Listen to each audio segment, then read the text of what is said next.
அஸ்ஸலாமு அலைக்கும். நபி ஸல்லல்லாஹு அலைஹி வஸல்லம் மீது நீங்கள் ஒவ்வொரு முறையும் ஸலவாத் சொன்னால் நபி ஸல்லல்லாஹு அலைஹி வஸல்லம் அவர்களே அதற்கு தனிப்பட்ட முறையில் பதில் அளிக்கிறார்கள் என்பதை அறிந்தீர்களா? நபி ஸல்லல்லாஹு அலைஹி வஸல்லம் அவர்கள் கூறினார்கள், ஸலவாத் கூறுங்கள், உங்களின் ஸலவாத் எனக்கு கொண்டு வரப்படுகிறது. நபி ஸல்லல்லாஹு அலைஹி வஸல்லம் அவர்களிடம் கேட்கப்பட்ட போது இதயத்திற்கு மிகுந்த அமைதியை தரக்கூடிய செயல் எது? அவர்களின் தோழர்களிடம் அதிகமாக ஸலவாத் சொல்லுமாறு நினைவூட்டினார்கள். நபி ஸல்லல்லாஹு அலைஹி வஸல்லம் அவர்களின் முழு வாழ்க்கையும் மனித குலத்திற்கான அருளாக இருந்தது.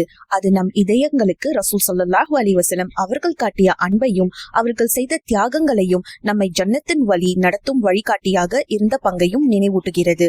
ஒவ்வொரு ஸலவாத்தும் மன்னிப்பிற்கான திறவுகோல், ஏற்றுக்கொள்ளப்பட்ட துவா, மேலும் நபி ஸல்லல்லாஹு அலைஹி வஸல்லம் அவர்களிடமிருந்து திரும்பி வரும் அன்பின் பரிசாகும்.